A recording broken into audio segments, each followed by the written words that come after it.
Boa tarde a todos. Meu nome é Simone, eu sou bibliotecária do Senai de Pedro Leopoldo, uma cidade que fica na região metropolitana de Belo Horizonte. E eu estou aqui hoje para falar com vocês sobre o bibliotecário e as práticas de pesquisa orientada. Bom, gente, eu estou aqui mais hoje como uma profissional atuante da área do que como uma pesquisadora em si, né? Assim, a minha intenção quando eu escrevi esse artigo foi simplesmente compartilhar com vocês a minha experiência na implantação de um programa de pesquisa orientada e mostrar para vocês as dificuldades que eu encontrei antes e durante a implantação desse programa, né? Então, vamos lá. Então, assim, para que isso se concretizasse, foi muito importante eu pensar como que a reflexão das teorias, elas contribuem o tempo todo para o desenvolvimento, aperfeiçoamento constante da nossa prática no nosso dia a dia, né? Então, as teorias sobre competência e letramento informacional, as teorias sobre pesquisa escolar como um processo de aprendizagem, as teorias sobre o papel educativo do bibliotecário foram as minhas bases, né? Eu mergulhei de cabeça nos estudos da Bernadette Campelo, da Carol Cutal. Inclusive, até trouxe aqui para vocês verem os livros da Carol Cutal, para quem não conhece. Como orientar a pesquisa escolar, estratégias para um processo de aprendizagem e como utilizar a biblioteca na escola. Um programa de atividades para o ensino fundamental. Eles são da Carol Cutal, eles foram traduzidos e adaptados pelo grupo de estudos Biblioteca Escolar da Escola de Ciência da Informação da UFMG. E, assim, livros muito bons, excelentes. Assim, claro que outros textos também me ajudaram muito. A tese da Bernadette Campelo me ajudou muito. E outros textos também de profissionais, né, como vocês, como todos nós, que relatam suas experiências, suas pesquisas, me ajudaram muito. Mas esses livros aqui são os meus guias que eu utilizo e consulto frequentemente. Então, gente, a teoria sobre a área é muito rica e ela é extremamente necessária o tempo todo para uma boa prática. Certo? Então, gente, quando eu decidi atuar mais intensamente nessa área, os meus questionamentos a respeito giraram em torno dessa questão. A pesquisa escolar como um processo de aprendizagem. Ou seja, a pesquisa escolar ela é compreendida pelos alunos? Consideram-se os detalhes de cada estágio da pesquisa? Como que é a relação entre professor e bibliotecário? E, principalmente, como que o bibliotecário pode contribuir na orientação à pesquisa? Então, esses foram os meus questionamentos iniciais que me impulsionaram a dar início para esse trabalho. Então, próximo, os desafios. Para conseguir, gente, implantar um programa de pesquisa orientada, antes de mais nada, é necessário a gente conhecer o ambiente escolar, né? Conhecer o ambiente onde a gente quer atuar. No meu caso, por exemplo, uma escola técnica de alunos que vão aí desde adolescentes que cursam o ensino médio até profissionais que já atuam no mercado de trabalho, né? Questões como a formação super técnica dos professores, a grade curricular dos cursos técnicos da escola. Então, tudo isso influencia nos métodos de pesquisa orientada que a gente vai adotar, né? Assim, os livros trazem o programa pronto, para a gente poder adaptar à nossa realidade. Só que antes dele acontecer, existe um longo caminho que a gente tem que percorrer. E é sobre isso que eu quero falar nesses slides. Então, como eu falei, é muito importante estudar o ambiente escolar, conhecer as necessidades. O meu primeiro ano de trabalho nessa unidade, eu fiz um estudo de usuários, inclusive até apresentei no último congresso, e a partir desse estudo, eu identifiquei algumas necessidades. Né? Necessidades com relação ao uso da biblioteca, com relação à leitura e principalmente com relação à realização de pesquisa escolar. Né? Então, eu resolvi focar o programa de pesquisa escolar na elaboração do TCC. Decidi trabalhar mais intensamente com isso, claro, sem deixar as outras carências de lado. Né? Aí, a partir daí, eu comecei a criar oportunidades. Né? Eu identifiquei as carências, analisei e entendi as carências e comecei a criar oportunidades, comecei a criar um espaço. Né? assim, nas aulas inaugurais, eu sempre enfatizava mesmo a minha disponibilidade em ajudar os meninos a realizar as pesquisas, explicava para eles como que isso ia acontecer. Eu estava sempre envolvida com os orientadores dos alunos, né, para ajudar eles nas dúvidas que eles tinham. Eu estava sempre rondando os alunos formandos para poder, me oferecia mesmo para poder revisar os trabalhos, porque dessa forma eu estava vendo o que estava sendo feito, como que estava sendo feito, né, na realidade, na prática, para eu poder montar as estratégias do programa, certo? Então, chega uma hora que é muito importante a gente aprender a identificar parcerias, né? Ou seja, pessoas que acreditam na importância desse programa, pessoas que vão ajudar na implantação desse programa, e assim, claro, pessoas com as quais a gente se identifica, né, que a gente tem um mínimo de afinidade, né, porque isso é muito importante. E também chega um momento que a gente precisa mostrar as nossas habilidades, né? O nosso conhecimento em orientação à pesquisa, a nossa segurança em transmitir esse conhecimento, o nosso domínio de ferramentas tecnológicas, como pesquisa em banco de dados, né? E o que mais possa ajudar os alunos, como, por exemplo, empatia, paciência, né? Sensibilidade, né? Aquele tratamento humanizado, e assim, outras habilidades emocionais que também são muito importantes para quem quer ensinar bem, né?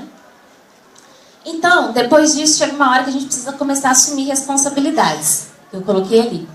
Então, nesse momento, assim, por exemplo, você elaborar um manual, um modelo em que os professores e os alunos passem a adotar e achar essencial na elaboração do trabalho é muito importante, né? Então, você vai assumir essas responsabilidades de fazer isso. Então, gente, na medida que a gente vai se envolvendo, né, à medida que a gente vai se inserindo no contexto escolar, os obstáculos, as dificuldades, eles vão aparecer sempre, né? Problemas de relacionamento, problemas de interesses, de vaidades, esses problemas que existem em qualquer ambiente de trabalho, mas a gente não pode desistir, a gente tem que persistir, ter muita paciência e transformar tudo isso em aprendizado para poder seguir em frente, ok? Então, aqui eu falei dos desafios, agora eu vou falar da consolidação. Esses desafios aí, gente, pode durar meses e meses, né? E aí chega um momento que a gente precisa consolidar o que já vinha sendo feito, né? Formalizar, por exemplo, um plano de ensino. Isso é um processo muito lento e que é necessário aí um envolvimento muito grande com a supervisão técnica e pedagógica da escola, né? Porque são eles que vão decidir se o programa vai ser implantado ou não. Então, um bom relacionamento pessoal e profissional é muito importante, né? A supervisão precisa acreditar na nossa capacidade. E isso só vai acontecer à medida que aqueles primeiros passos que eu falei forem surtindo bons efeitos, né? Aí, feito um programa de ensino sólido, né? Assim, coerente com a realidade dos alunos, viável dentro do tempo em sala de aula que você conquistou, reuniões para o envolvimento dos professores é de extrema importância, porque os professores precisam acreditar em você, precisam acreditar no programa, porque eles são peças-chave, são essenciais ao longo de todo o processo. Então, mais uma vez, a supervisão aí é parceira de vital importância para fazer esse link com os professores, né? Enfim, participação no processo avaliativo. O programa já está acontecendo, né? E a participação do bibliotecário no processo avaliativo é muito importante. Todos os TCCs passam pela minha avaliação e isso influencia na nota final do aluno. E isso aí é muito importante, né? Porque mostra que a gente ganhou uma confiança da supervisão e dos próprios professores, né? Outra coisa muito importante, gente, é o envolvimento nos problemas de aprendizagem. Atender os alunos que têm dificuldade com o que foi ensinado em sala de aula mostra que o bibliotecário ele se sente responsável pelo que ele ensina e ele está preocupado com os resultados daquilo, né? Então, assim, a parceria com a pedagogia nesse momento é muito importante, né? Porque fortalece ainda mais o bibliotecário como agente educativo. Outra coisa, compreensão e contribuição nos aspectos burocráticos. A gente pode achar que isso não tem nada a ver, mas a gente estar engajado com todo o processo da elaboração do trabalho é muito importante, porque mostra que a gente que a gente faz parte, a gente se sente parte do processo e a gente se sente na obrigação de entender ele como um todo para poder dar informação quando a gente for solicitado sobre matrículas, prazos e etc. Nessa parte burocrática. Então, gente, aqui eu vou mostrar para vocês o que acontece de fato em sala de aula, né? Ou seja, o programa de orientação em si, que é o foco desse artigo, né? Então, assim, a organização do conhecimento é o fator mais importante para mim. É o que eu foco mais, é o que eu gasto mais tempo em sala de aula. Ou seja, eu ajudo os alunos a definir o tema e o problema de pesquisa, eu ajudo eles a construir os objetivos, eu ajudo eles a buscar, a interpretar e a apresentar a teoria. Eu ajudo eles a entender o que é metodologia, conceitos do que é metodologia, e ajudo eles a fazer a apresentação dos resultados que eles conseguem. Então, isso aí é o que eu gasto mais tempo em sala de aula, com pouco tempo que eu consegui, eu me foco nisso. E a adequação às normas da ABNT acontece de forma gradativa, à medida que o trabalho vai sendo construído, né? Quando eu estou em sala de aula trabalhando as normas da ABNT, eu estou com as normas na mão. O aluno me pergunta, me explica isso, eu vou lá, vamos lá consultar a norma. Porque eu quero mostrar para eles que ninguém precisa saber aquilo de cor, que as normas estão lá para serem consultadas.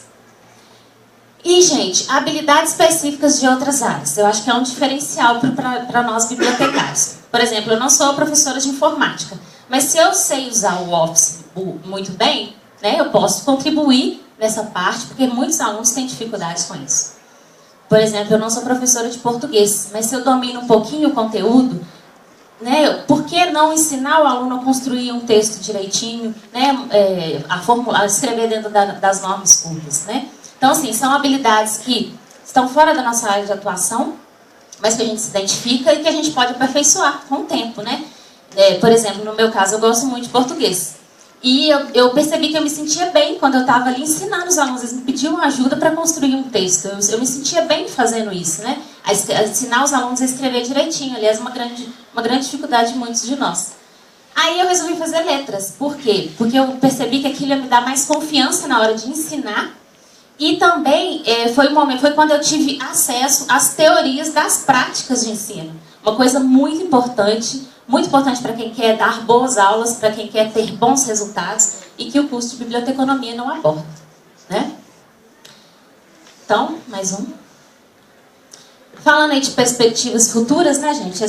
Considerando que tudo isso é um processo de aperfeiçoamento constante, novos estudos são essenciais. Né? Uma pesquisa, por exemplo, uma pesquisa detalhada em outras unidades do Senai, que tem mais de 90, se não me engano, né? Para saber como que acontece esse processo em outras unidades, para quem sabe aí a gente, né, pensar grande, né? Vamos pensar grande, quem sabe a gente consegue padronizar isso para todas as unidades do Senai. Uma coisa, né, uma conquista bem futura. Uma análise aprofundada com avaliação dos próprios alunos, uma coisa essencial, necessária, que eu vou ter que fazer mais cedo ou mais tarde, né? Para a gente poder compreender o alcance, né, mensurar os resultados desse programa de orientação que já está acontecendo. Então, aí são ideias futuras aí, para quem sabe, uma futura tese de uma dissertação de mestrado, né? Quem sabe. Então, gente, para finalizar, com o tempo vão surgindo algumas conquistas, né? A gente tem que ter paciência, a gente tem que persistir muito. Mas assim, quando a gente trabalha, quando a gente faz o que a gente gosta, quando a gente trabalha com amor, com paixão, com entrega, as conquistas elas vêm naturalmente, né? Então eu estou percebendo que aos pouquinhos a gente está construindo uma relação de confiança e respeito entre o aluno, o bibliotecário e o professor. Eles começam a perceber que a bibliotecária ela está ali não só envolvida com livro, leitura, eventos culturais, assim, coisas que eu adoro fazer, que eu faço muito, que são extremamente importantes, mas eles começam a perceber que a atuação do bibliotecário em sala de aula, eles conseguem compreender melhor as etapas do processo de pesquisa, eles conseguem se dar bem na elaboração do TCC e de outros trabalhos, de outros conteúdos, né? E assim, a biblioteca e o bibliotecário, eles começam a se consolidar, né, como parte aí ativa no processo de aprendizagem, se tornando assim essencial, né, necessário a cada dia. Então é isso, gente. Desculpa se eu corri demais por causa do tempo. Muito obrigada.